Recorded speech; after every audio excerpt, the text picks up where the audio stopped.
Hello, hello, hello. You're listening to the MarkeThinkers Podcast. We'll take you on a journey in the world of digital marketing to discover innovative ideas, evocative solutions, and the latest updates in our industry because digital first is the new rule. We are your MarkeThinkers. My name is Jim. And I'm Carissa. So let's get the market thinking started. Yes.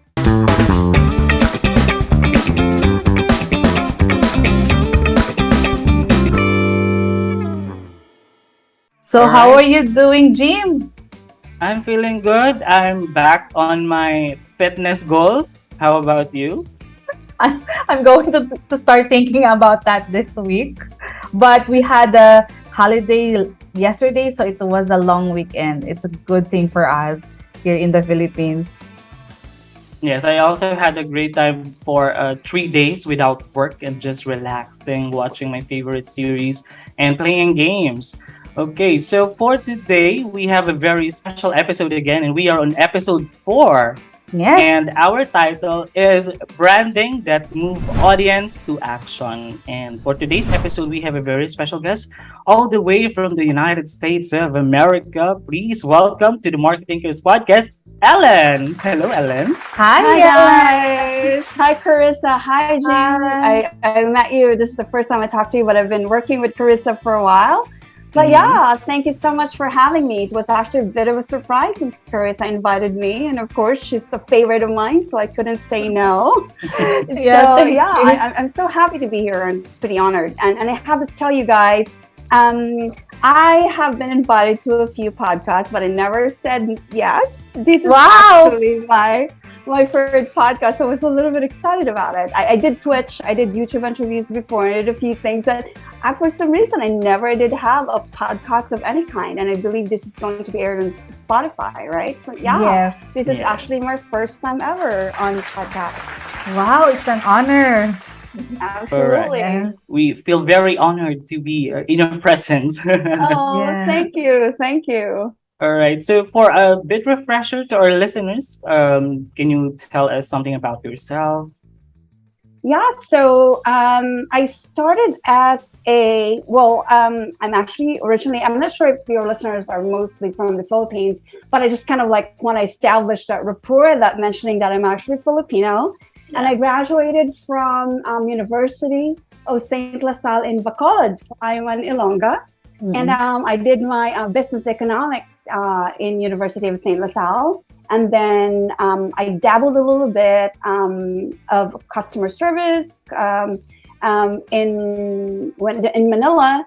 And then I started, I did work for a company and then I moved to Sri Lanka in Colombo and became a video producer. So from then on, it's just kind of like my marketing journey started off. So my background is economics, and then I started to become a video producer for this company in Colombo, Sri Lanka called Young Asia Television. So that's how it basically started. So I got introduced to television production and how to make a 30-minute program for United Nations Development Fund, for Asian Development Bank. So it's very focused on NGOs, non-government organization. And then later on, I moved to California. So that's when I actually started really becoming a video editor. I got a few chance to work with companies like Sony and Adobe, and then I became an independent contractor. And then later on, I realized that I think I need to branch out because being in San Francisco is such a thing where the competition is so high because there's a lot of artists and there's a lot of art students here. So I said, oh, why can I not go to digital marketing? So I started my journey with digital marketing. I enrolled myself to a 3 or 4 months course to General Assembly. I believe you have them in Philippines as well. They're quite a popular digital marketing transitional company. If you want to study digital marketing, you can study with them. And then that was about it. And that it basically started my journey. So I started taking in more clients. And then later on, when I decided I need to wrap up the challenge a little bit. So I joined a full-time boot camp with TradeCaf. And then the rest is history. And I started my own company. And now here I am talking to you guys. Wow. You start with baby steps, right? You start with Absolutely. And also, I love that you take a lot of classes, boot camp, so you want to learn and you really invest And I think on that's those the things. secret of it, because moving to another country, being Filipino and being a minority, you have to kind of step it up a little bit, because I know that my background, I know that I have a background in economics. I did have classes in traditional marketing, and I understand how the market works. I understand about the four P's of marketing: product, place, blah blah blah. But that was a time when, and okay, I'm gonna give away my age to you guys. So that was a time when it was just transitioning to social media and digital marketing. So that was a time like, oh, marketing skills are getting to be a little bit more not as traditional as it should be. So that was when we transitioned about social media. That when Facebook came in, that's when Twitter became really popular. So for me, with traditional training in marketing, part of my business degree, I'm quite of lost. So like, how do I really deal with this? I don't know anything about, social media. I mean, I have my own account, but how do you really do it in a professional way? How do you do paid advertising? How do you Twitter? How do you build community in there? So that's kind of like started. Said, oh, okay, I need to take a course in General Assembly, and it will teach you step by step on how to do it. So that was a very introductory, and I was basically talking about maybe 2013. So this is a long way to go. So I'm one of those people who kind of like really started first with these basic digital marketing, and I made it work for my career, because I know I'm creative. I know I have a career in photography, but how am I going to complement that in terms of getting more clients? Yeah. Yeah. When I met you, like I really admire you, because you are a woman, design, and you are very passionate about it. So that's what I And I'm a admire about minority you. in San Francisco. Yes. we, Yeah. we, we love to kind of like do that, but because not a lot of, actually, if you have a degree in another country, even it doesn't matter how educated you are, they always looked at how fit you are for the job. It's not really about the education. You can have a master's and a PhD in anywhere in the world, but when a company kind of like assess you, they would look at how exposed is this person, how is it to be. And I think there's a reason why, in order for you to stand out, you really have to be current. So that was like my main goal. It was like, I know I'm confident enough, and I know that I'm qualified enough, but how am I actually going to convince these people to hire me? And then that comes with be at the forefront, knowing what you are doing in digital marketing and offering them a niche based on your background. Oh, I have something to offer. I cannot just offer you digital marketing. I also have another background that I can actually bring to the table. So it became that, actually. Wow, that's nice to hear. Which brings me to one of the prominent campaigns that I know that came from you, which is the hashtag Be Fearless, Be Weird, Be Extraordinary, stand out. So how did you come up with that? Oh, I think one of the inspiration of that one, I think I can encourage your listeners as well. So Seth Godin, of course, I'm sure you know them. So he has a famous book called The Purple Cow.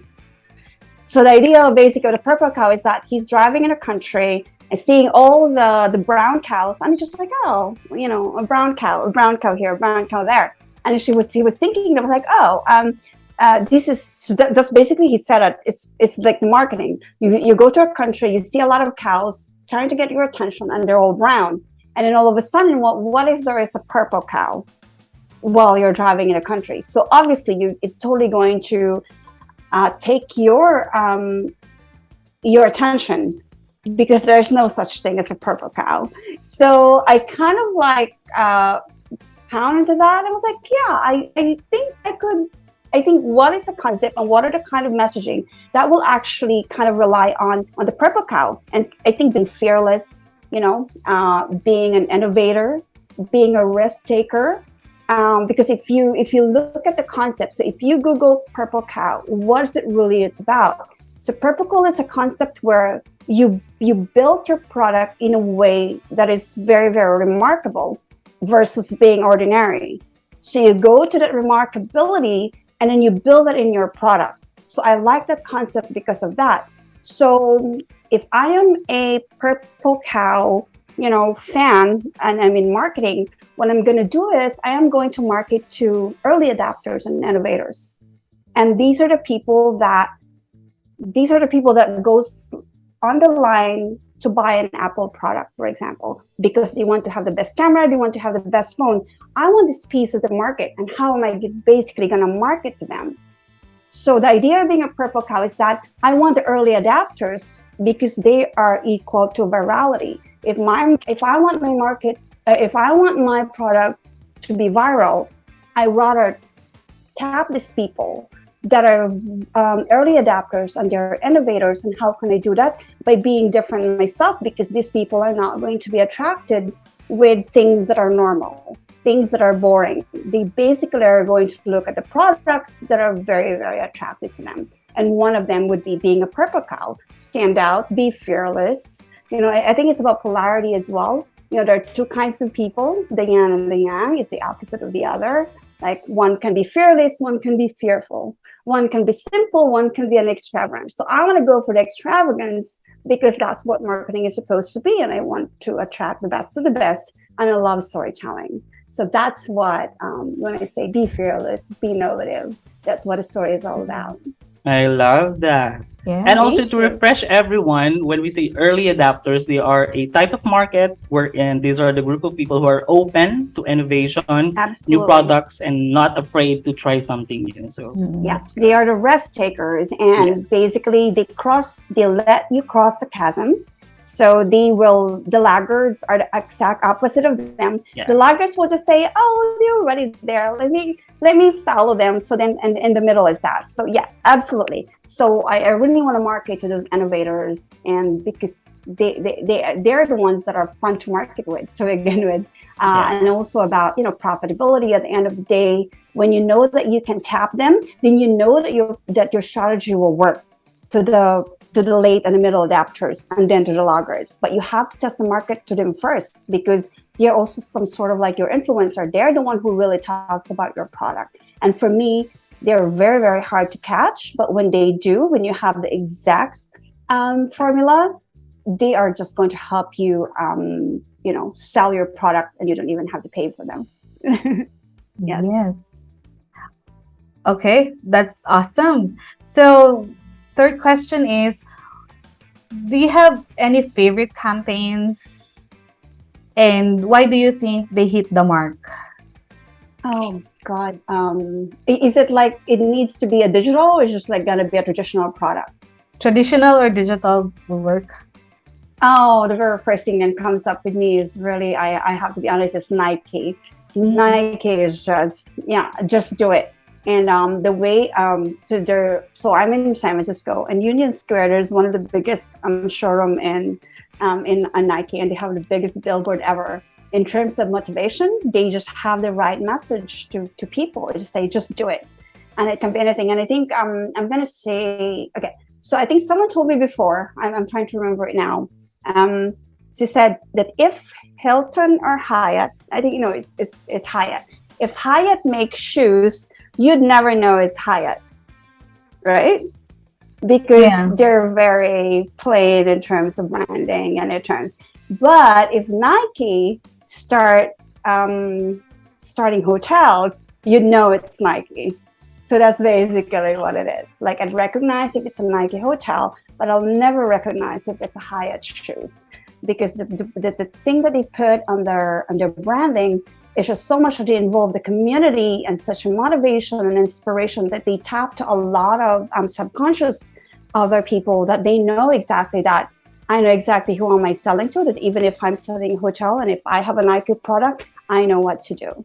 So by far, Nike has always been my favorite product because it's very, very recognizable. And that I cannot give you that author who said that, but I remembered it really right. Like, you're right. And I've been saying that to my clients before. If Nike goes to a hotel business, you know it's Nike. But if Hyatt goes to a shoe business, you'd never know it's Hyatt. Yeah. So that's why. So Nike is my favorite brand. It's nice. So what about Adobe? I always hear it from you. Okay, so Adobe, I was privileged to work with Adobe before. So they have a collaboration with Sony, and I did manage to. I'm a photographer, and they featured me in one of their.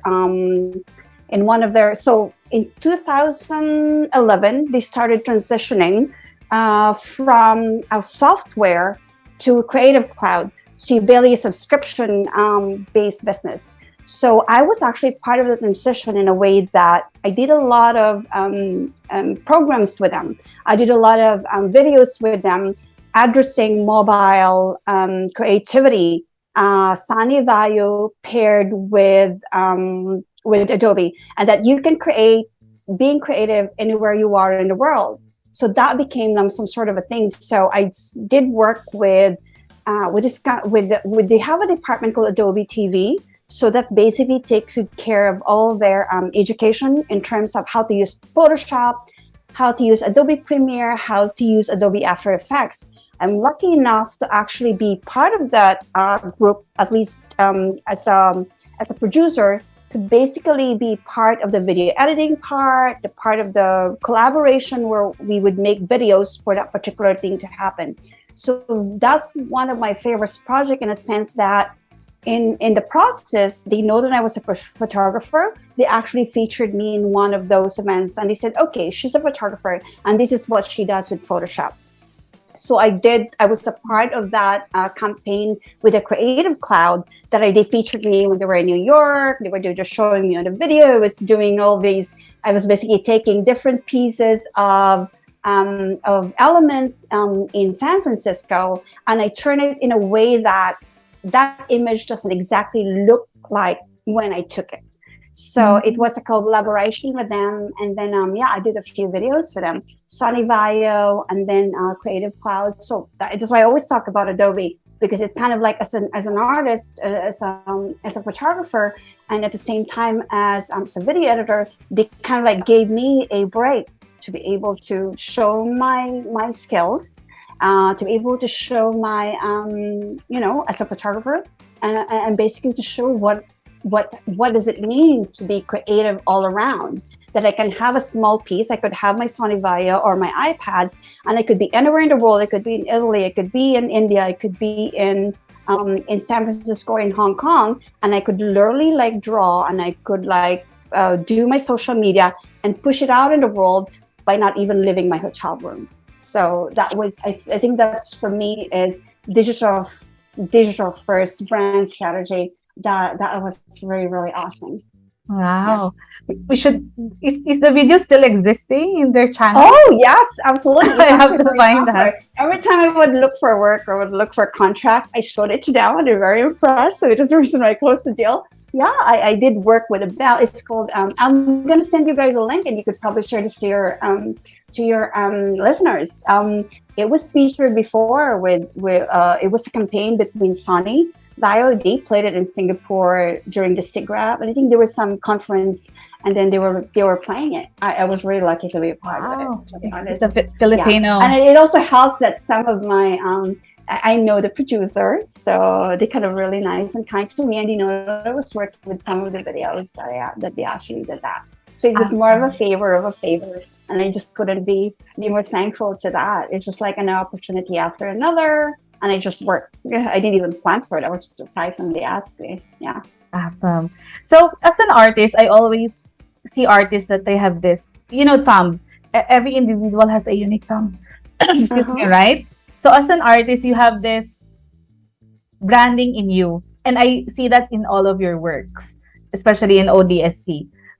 You always say that before you design, you always base in psychology, which is a good thing, because you just don't create out of nowhere. You always base it with a study, and you before you create the design, you study, like before you use these pictures, you make sure that these pictures fit to your target audience. So that's what I love with your work. It's really like a study behind it, and that's your thumbprint as an artist. So that's what I It, see. it's funny that you said that because I think they came from two different things. Because as a businesswoman, I need to know the market. And when you go to a market, you need to know how to attack it. You know the norms. You Google something, and you know that you're competing for this image. You're competing for this search words. And being an artist at the same time, when I think I'm very, very sensitive because it's a balance. I know that I have something that I want people to show, but at the same time, I have to compromise. Does it fit the intended audience for my client? So it's always, I have to go back to that all the time.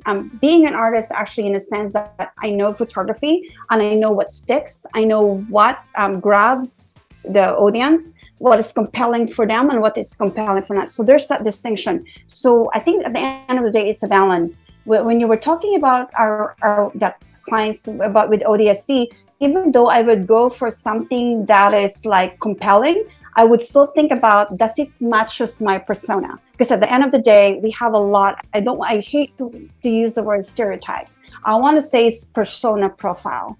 I know that when I'm dealing with this particular audience, they have a certain thing that they are used to seeing. And I don't want to go beyond that, because if I'm selling something of a product that will not fit that, they will just be, oh, these people are just fooling me. It doesn't really fit me with what. So as much as an artist, it's still a business decision, because what works for them, and at the end of the day, it's still about the client. So yeah, that's kind of like, so yeah, sometimes I have to sacrifice a little bit, but I hate color. It's yellow. Why do I have to use yellow? But apparently the study says, and the A/B testing said, you need to say yellow and orange. I'm like, oh. So yeah, so that's that. You have to make a certain, what they call this, a formula, right?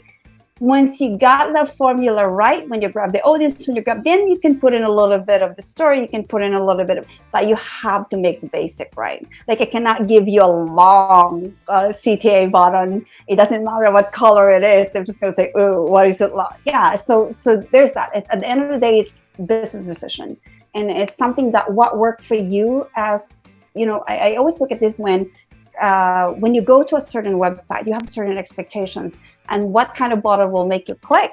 So I always go to certain website. What's my behavior there? It's basically about looking towards in yourself and say, will this work for me? If I am a data scientist, will this work for me?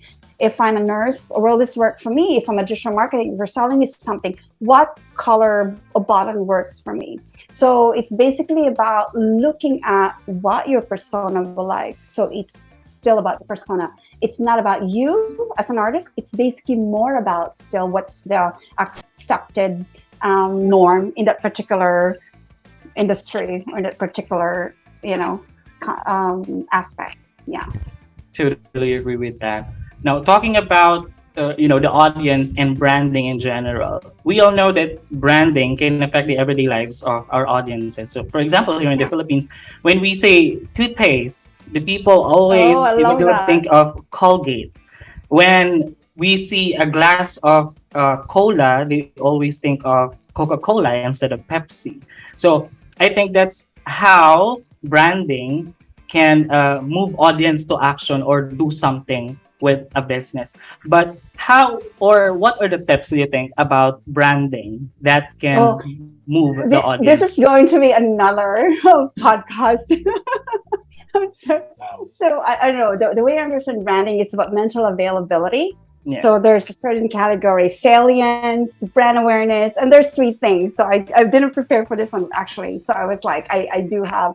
So mental availability is the fact that when you sell me something, toothpaste, for example, what is the very first product that comes to my mind? Yeah. Okay, I'm Filipino, so I would actually say Colgate, because I grew up thinking. So for me, it's like, it's salience.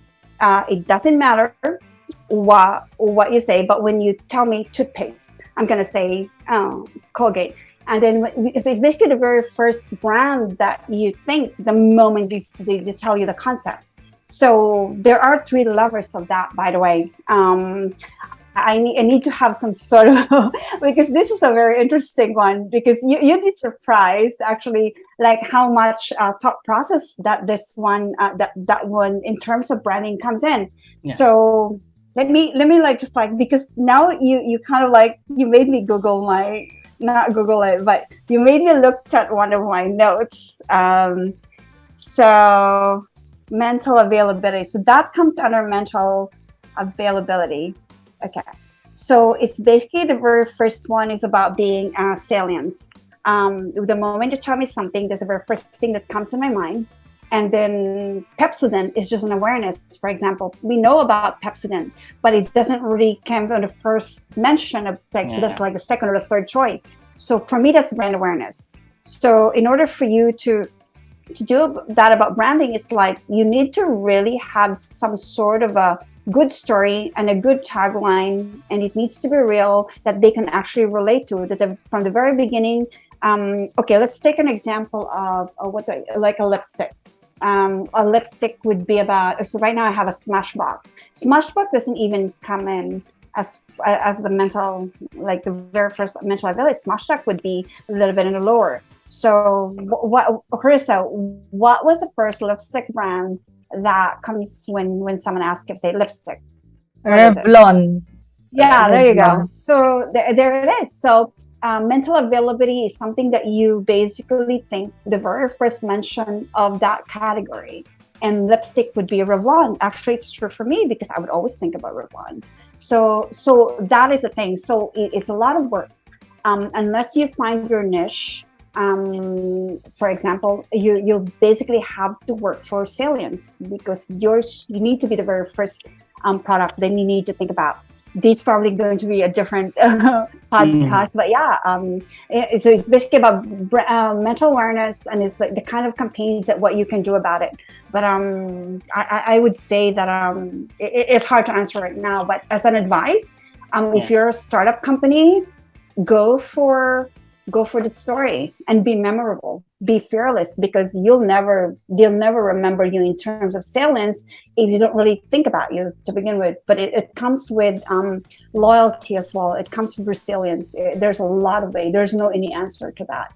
And you know me, you never get an easy answer from me. There will always be a lot of side explanations, the things that why we have to do things. So yeah. And how's the branding there in San Francisco? You know, it's I'm very hard. curious because here in the Philippines, we know how Filipinos, behavior, how they think, what are the trending right now. But how's in the US, in San Francisco? I have to say, American market loves authenticity. It's number one. It's always authenticity. Because, okay, so a brand promise is a brand promise, and you really need to deliver what you're promising it to them. Because if you're halfway to it, eventually the consumers are so smart that they will catch up. That's why I'm really, really careful about, okay, you're saying this, for example, can you stood this up?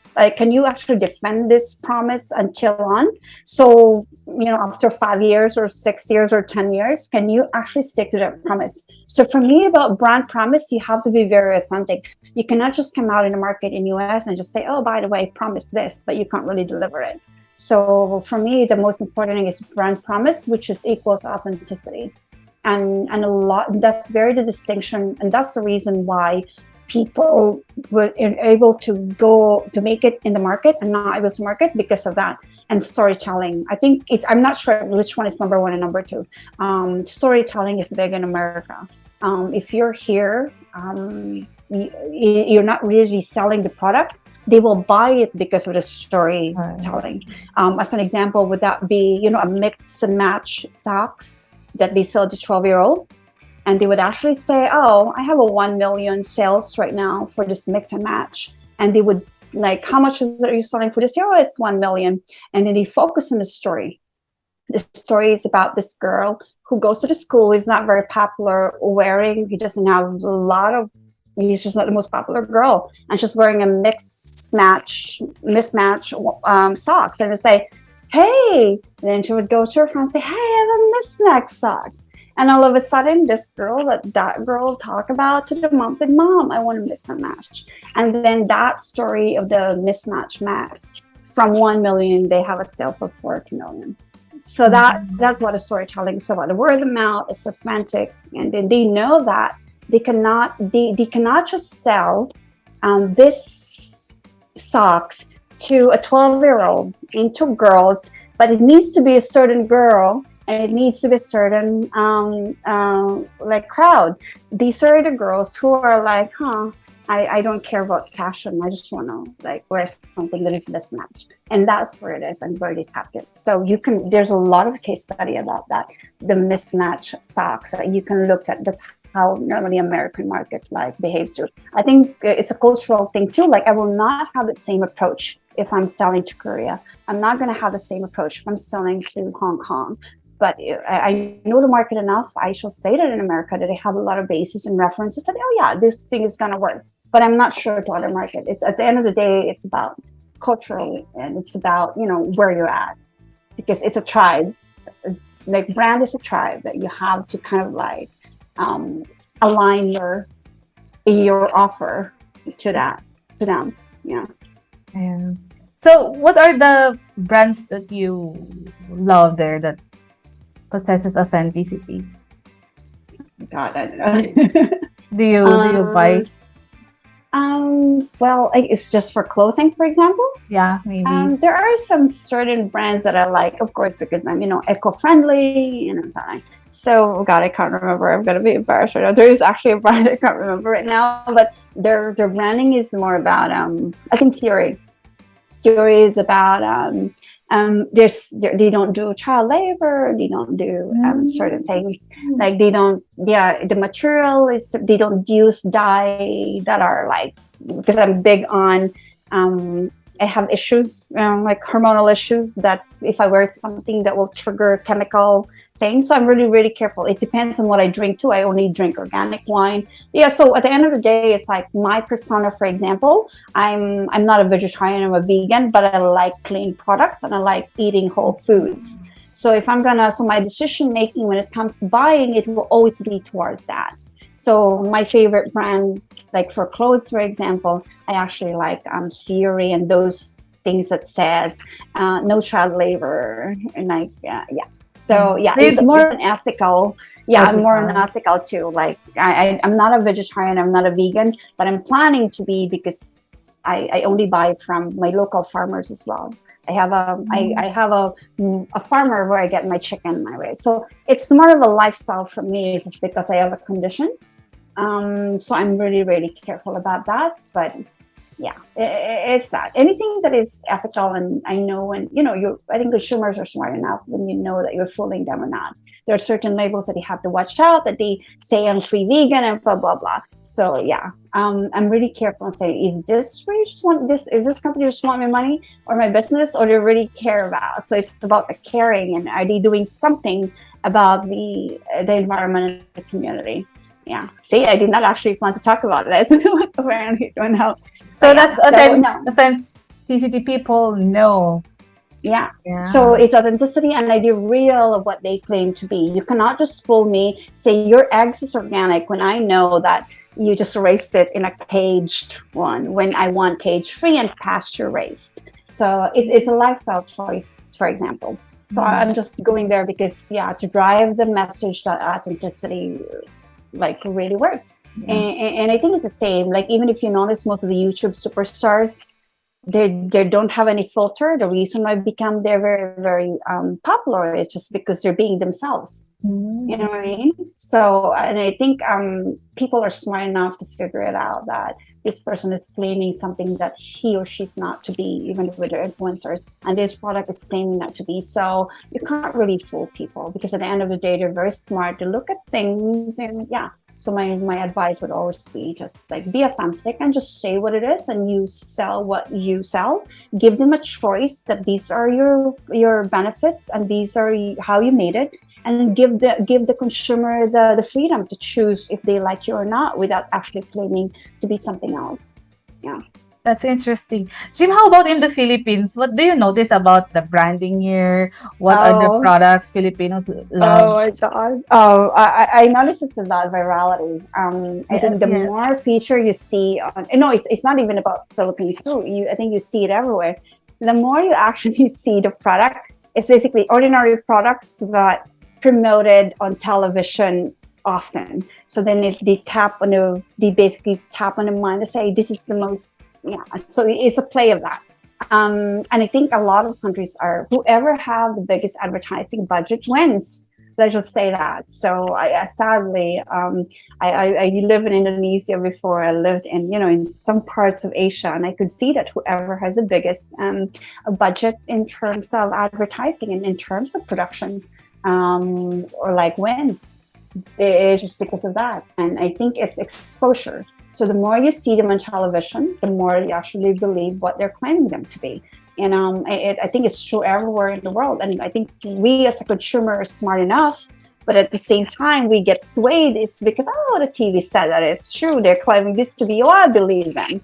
So yeah, and I'm like, I'm very, very, in my own practice, I'm very, very conscious of that, because I know for a fact that that's necessarily true, that the one that you see all the time and the one with the biggest budget is not necessarily, it's not good for you. It's just because my background is more about healthy living, about eating plants. So I know a lot of products that are being sold like, oh my God, this is crappy. So there's that distinction between, and I wish, with my clients, of course, it's different in what product that they offer, but luckily in my personal experience, I don't have to deal with consumer products. It's more about digital. So yeah, but I'm probably gonna end up suing a company because they claim something that they're not supposed to claim. But that's a personal one of me. And then but on my clients on the other side, I'm happy to just stick with with digital branding, that it doesn't really affect the health. And yeah, but it's about more about self-betterment. Like in ODSC, we do professional development for data science. And yeah, I prefer that. I don't want to go through where you need to have an FDA approval. You need to go there. No, I don't want to be. It's tricky, and I tend to avoid products that have something to do with food drug authorization. And yeah. Wow. So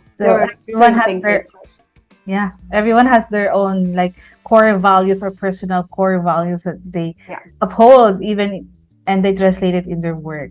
So, and I think it's true too. If you're a business person, if you want it to be true, it's either what do you prioritize? Is it your profit first, or you want something a little bit of a balance? I could take on any clients that I could believe in, but you have to. It's a tricky thing for me that luckily I didn't really have to choose, but is it my ethics or is it my I'm very, very strict about that, because I think I will be a very, very good effective marketer and a brand marketing manager if I know that it's a product that I also kind of believe in, rather than me faking it just to get their money and run out of it. And so it's going to be very different. So luckily for me right now, I still have that advantage, but I think this is going to work. I could still choose a client.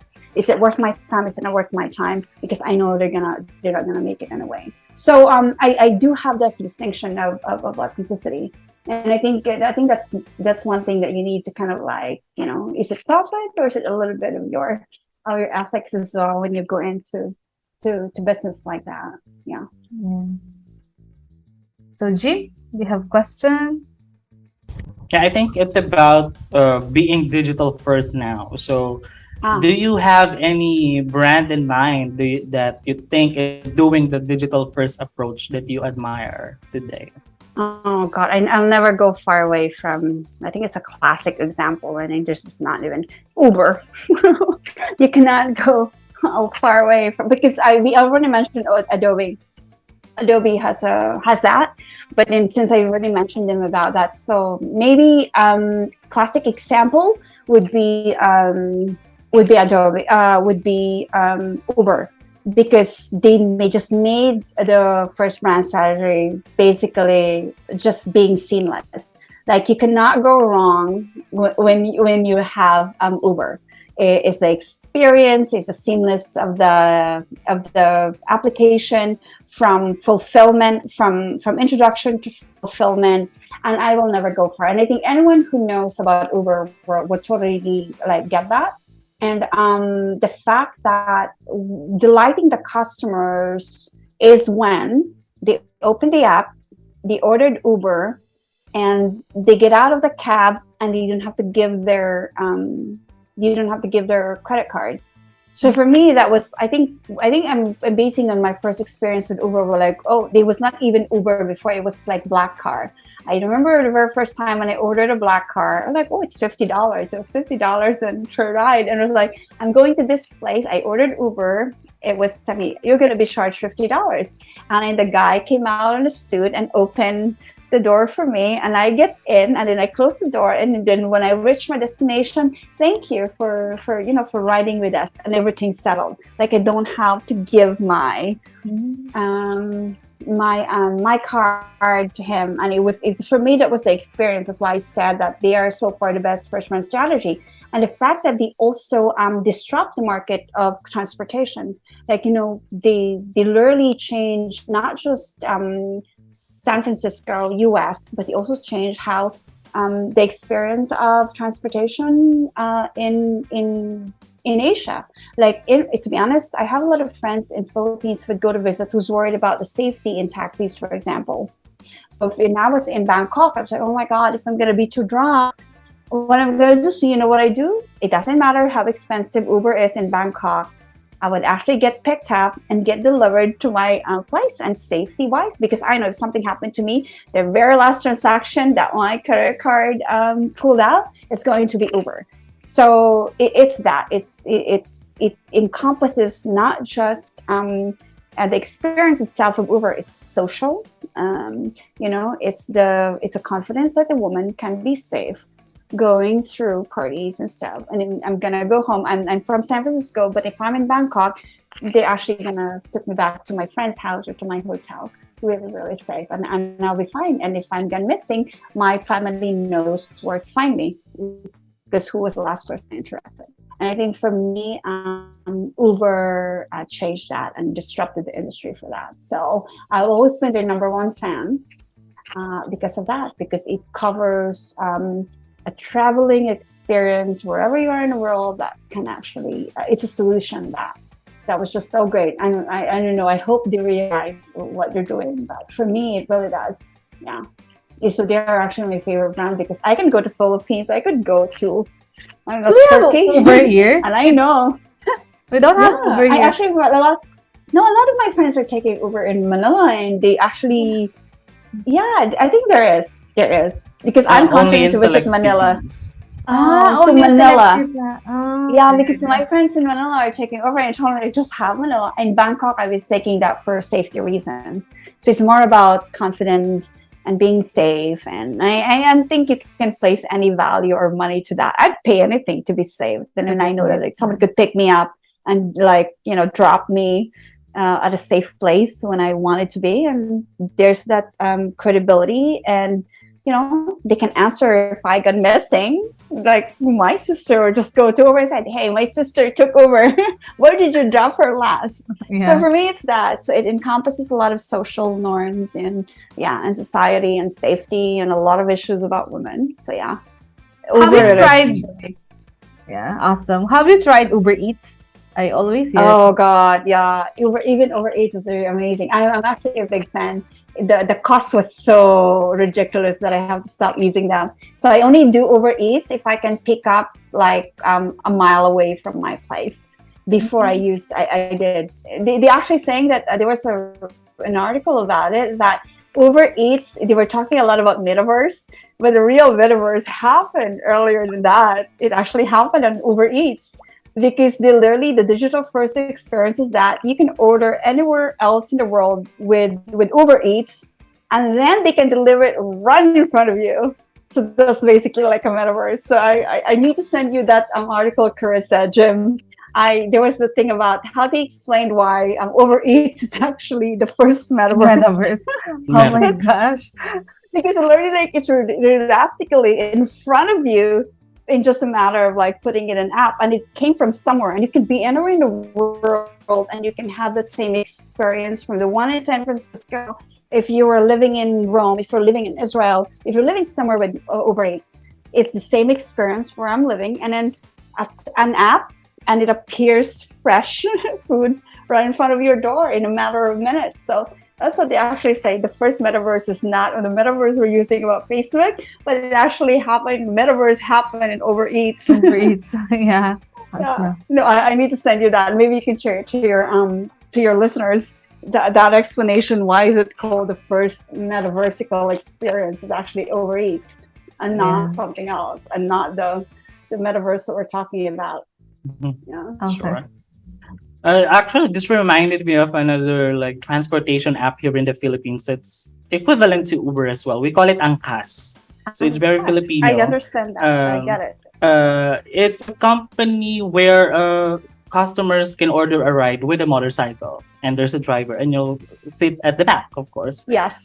But they are considered also as digital first because whenever there's a viral thing that happens online, they always bank on it. So they use promo codes related to an event. So, for example, back in quarantine, there was an ostrich who got loose on a village. And then Oh my there was God. in that video, there was an angkas rider that got caught in the video. So they banked on it. They took a screenshot of that video and they used a promo code ostrich. Oh, So that is they're so that fast. So within an hour or within 2 hours, they already have a promo code related ostrich. to the viral thing that everybody's talking about. Wow. So I think that's also being digital first, Oh my being on God. the screen or being in the front of the eyes That of is so your good. So this is consumers. basically hashtagging ostrich, and to deliver that on that's pretty amazing. I like that.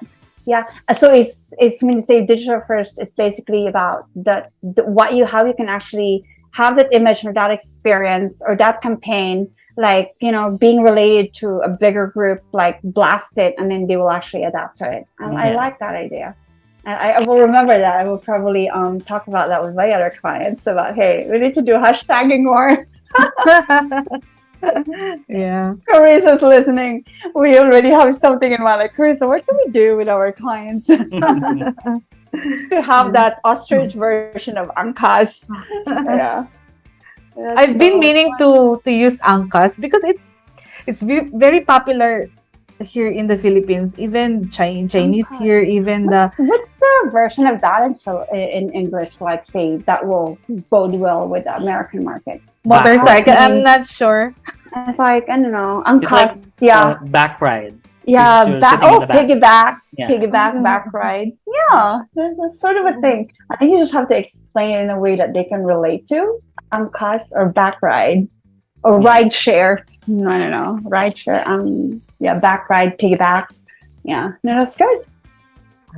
Yeah. So we're down to our last one, which is past talk. Jim, you should do this because you're good in telling past talks question. Oh, you guys are Sure. so good. You're making me like think hard. You're making me sweat, by the way. And you know that it's almost dinner time here, so you reminded me of adobo.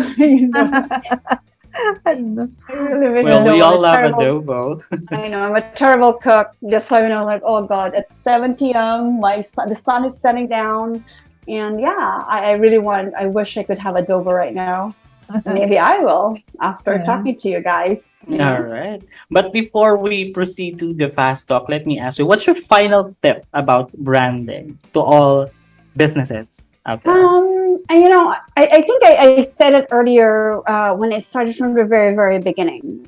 It's about authenticity. And you really have to mean what you say and say what you mean, in a sense that you cannot just claim anything about your brand promise when you don't really mean it. Yeah. First, you have to understand your category. What am I category that I'm playing for? So it's a message market fit that, okay, if I'm going to tell this particular message to my market, what am I going to say in that sense? Because it's the messaging that we all sometimes get lost. And if you can like nail it down from the very, very beginning of what you actually are selling and what you're promising to your customers, that would be it. So I'm a basic person.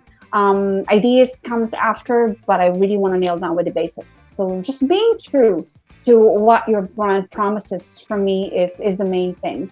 I hate it when people are claiming something of what they're selling, and when there's not, that's like a pet peeve to me. I really want brand authenticity and just like deliver what you promise and do what you said you're gonna do. That for me is the biggest advice I could give. Yeah. So basically, it's like a phrase that I've often heard from marketing, which is under promise and over deliver. Yeah, under promise and over deliver. You're very good. Yeah, I love under promising and over delivering, and I think that's when you surprise your customers and you're delighting your clients, and you say that, okay, this is really good, and it's a repeat business. I shall say that. When the expectations are there, but when you are over giving with what their expectations are, it doesn't matter what sector or what part we're talking about. But when you're over delivering, it's always a good thing, because it also means that you care enough for these people. I'm big on caring, and I'm big on. I always think about the customers first, because I also want these products and these brands to actually do the same thing for me. And so I love under promising and over delivering. That should be the motto of most companies. I totally agree. Yes. All right, so let's proceed to the fast talk. So just answer what's at the top of your mind when I ask you these questions. All right, are you ready? Okay, let's see. All right, let's go. So, books or movies? Books. What's your favorite book? Brand Gap by Martin Meyer. All right. Coffee or tea? Tea. What's your top 3 favorite Filipino food? Ooh, adobo, kare-kare, and leche flan. Wow. What do you miss most about the Philippines? People. The people. And finally, do you follow the digital first approach? Yes, I really do. I think Carissa is an entrepreneur. I'm branding. I'm more about touch points. Where do you actually experience my brand first? And that would be digital. So yes, totally. All right, that's very good. You have just listened to the MarkeThinkers Podcast powered by Emerge. Well, that's a wrap for today's episode. Thank you so much, Ellen, for taking the time to talk with us. Oh, I miss you guys. I really miss Philippines, by the way. So I'm so happy to give this interview. All right. So thank you so much for tuning in, and I hope you're living with bits and pieces of new learnings from your MarkeThinkers. Again, my name is Jim. And Carissa. And together with our special guest, Ellen, remember, digital first is the new rule. Thank you for listening, and until next time, bye. Bye. Thank you. Bye.